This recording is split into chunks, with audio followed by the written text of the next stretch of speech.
Hello, this is Daniel here. I want to talk about nail filing. My nails right now are pretty long, so I'm going to file them down a little bit. I like to use a crystal nail file, which looks like this. A lot of people use emery boards, which are pieces of sandpaper glued onto cardboard. Now, what I don't like about emery boards is that they don't last very long and they leave a rough finish on your nails. I've found that crystal is stronger. It lasts longer. This exact file has a lifetime guarantee, 100% lifetime guarantee, and it leaves a smoother finish on your nails. The difference, the way that this is made, the difference between this and an emery board is that this is created by acid etched glass. So if you feel it, it's actually quite smooth. This is hand painted by a shop called Pat's Nail Files, which is based in the USA. This is $10.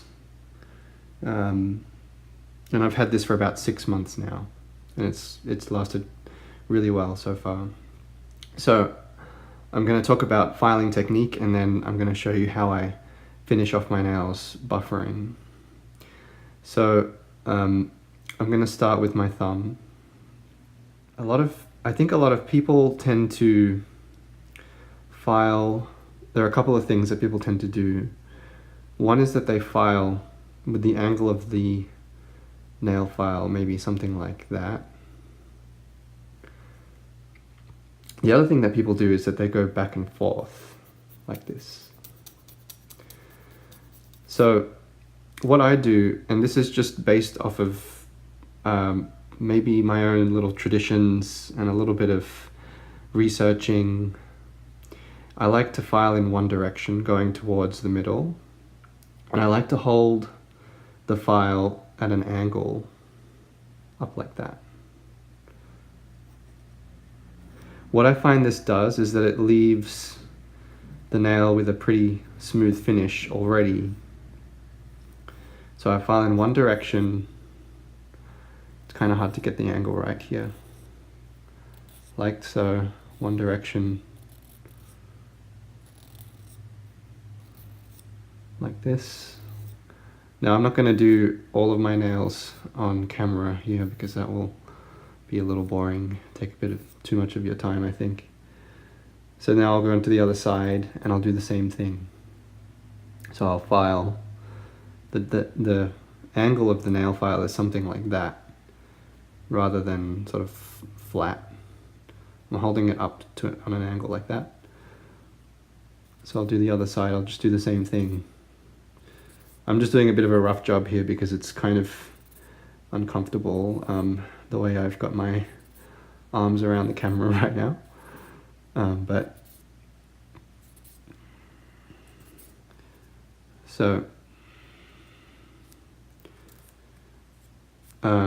Another thing that I like to do is often we get roughness on the tops of our nails.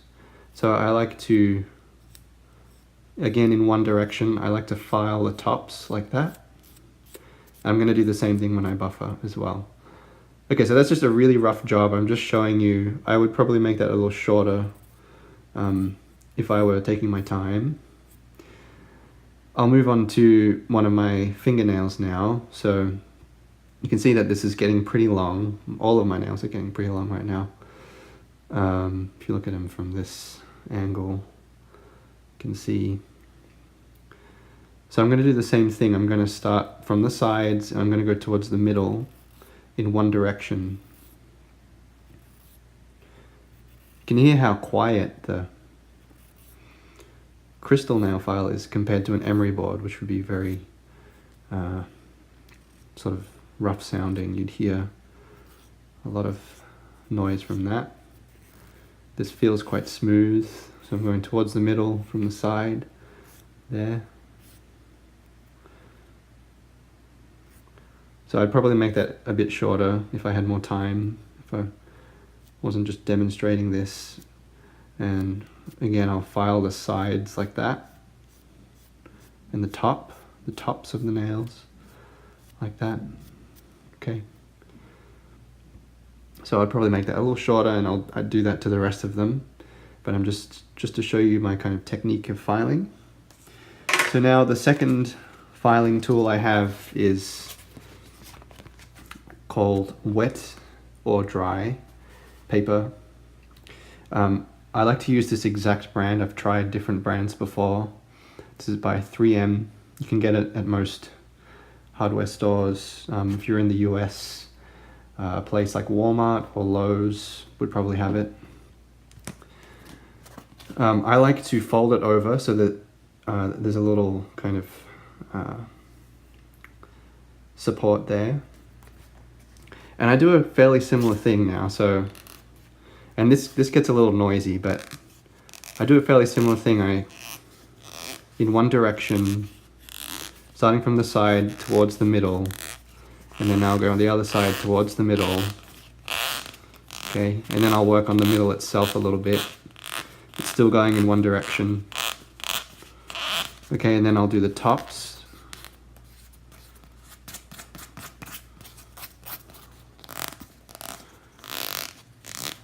Another neat little thing you can do is to sort of imagine that you are playing on the sandpaper, something like that. Because I use this part of my nail to play, so I like that to be really smooth. The tops again, and then I'll do the same with my index finger. So notice how I'm using pressure from my left hand thumb to really dig in, to really get it smooth. And to finish off, I'll show you my kind of test for making sure each nail is smooth. So one direction, going from left to the middle to the center. And now I'm going to go from the right to the center. Hear that beautiful noise. And then I'm going to do the tops, the top of the nail.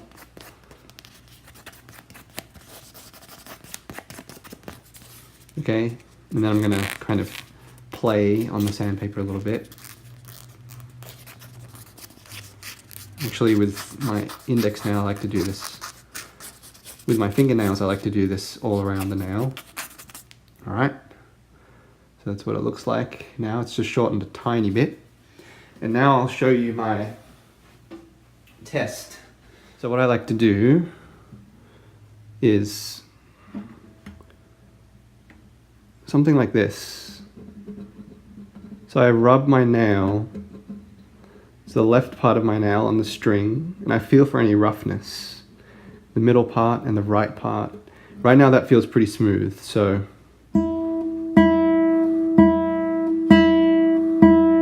I'm pretty happy with that. You can feel and hear roughness in your nails when you test them out like that. I like to do that on the top string. So, all right, so just to summarize a little bit, have a crystal nail file. Be aware if this is coming too cheap, if it's like a couple of dollars, it might not be a real crystal nail file. Apparently there are gimmicks out there that use spray-on grit instead of acid-etched glass. And then to finish off, I use wet and dry 2000 grade. Another popular buffering material is micro mesh as well, but I found this to be the perfect grade for me. So you can always send me some questions. So thanks for listening.